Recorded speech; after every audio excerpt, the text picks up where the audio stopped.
Hello everybody, this is Bird Brain, where here we are nerdy for the birdies. So I have been a little quiet on the free agency front, but today we have something to actually talk about just because things have calmed down and we're kind of pivoting towards the draft. But we made a trade today. The Eagles made a trade with the Green Bay Packers that has some very interesting implications, and I'm going to go through each implication and all the interesting nuances with it. So let's talk about our newest wide receiver, Dontayvion Wicks, taken from the Packers. He was basically their wide receiver for the last few years there. If you didn't really know this about the Packers, they don't really have a true wide receiver one. They just have a lot of really solid receivers that all kind of do their jobs and they do their thing. And Wicks was among that group. You obviously have Christian Watson, yet they had Romeo Doubs. They have Jaden Reed. They have a bunch of other guys. And, Dontayvion Wicks was kind of their fourth receiver in that group, I would say. He would get some more opportunities when one of the top three would go down. He would have his moments in games. He's had a pretty solid career for a fifth-round pick, 1,300 yards. I believe it was about 11 touchdowns, if I'm not mistaken, over his first 3 years in the NFL. The Eagles traded a fifth-round pick this year and a sixth-round pick next year for him. And they gave him a little extension, a 1 year, $12 million extension. We don't know the financials of that. I doubt he's going to get a straight up $12 million. I would be very surprised if that's what it is. I've seen people talking about that aspect, and to be totally honest, when I went through the wide receivers on Spotrac, looking at, at average annual value, how much is every receiver making per year? And that would put him around number 32 in the entire league.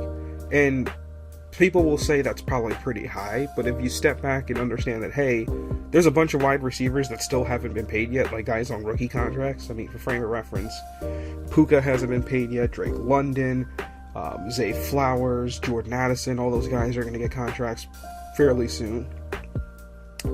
That's the kind of situation there. So money-wise, I don't think it's a bad deal, especially because you're paying, for a wide receiver 3 to 4 type, in that range, it's like Rashad Bateman, Darius Slayton, like the caliber of receiver, which I think that's fine to put Wicks in that category. I think his issue with production has been a combination of drops when he's had opportunities, but also I think it has just been a lack of opportunities. So he has had his bad games. If you remember week 1, 2024, when we played the Packers in Brazil, he didn't have his best game then.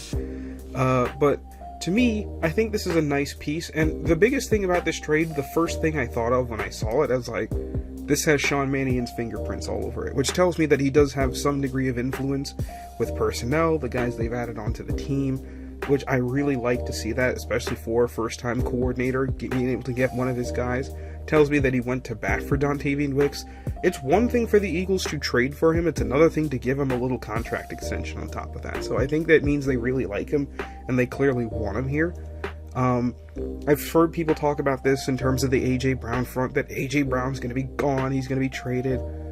I don't think this in and of itself says that A.J. is going to be traded, because Dontayvion Wicks would very clearly have a role. Even with the extension, I wouldn't view it all that differently to them signing Jahan Dotson, in all honesty. But it clearly tells me that the Eagles are very much trying to brace for impact if they so have to. And I also think they're trying to insulate themselves in the draft with a kind of move like this. And really the last point of all of this that I want to bring up, just to get over this really quick, video talking about this trade, is it makes me think about some of the depth receivers on the team. Guys like Johnny Wilson, Darius Cooper, Britton Covey, that, they may have had a chance to fill in for spots, but you start looking around at some of the guys that the teams added, players that the Eagles could add in the draft. Those spots are not necessarily guaranteed for them. So it'll be very interesting to see what the camp battle looks like at wide receiver, and it'll be pretty competitive. So yeah, I honestly do like this trade for the Eagles, and I anticipate we'll hear more about the contract details over the next few days, because that's usually how this works. It's probably like a 1 year, $6 million deal, worth like upwards to $12.5 million, and it's probably got like 50 void years on the back end of it, because that's how he operates. Anyways, not to waste too much of your time today, this has been Bird Brain. Hope you guys enjoyed being nerdy today. Fly Eagles fly. See you around.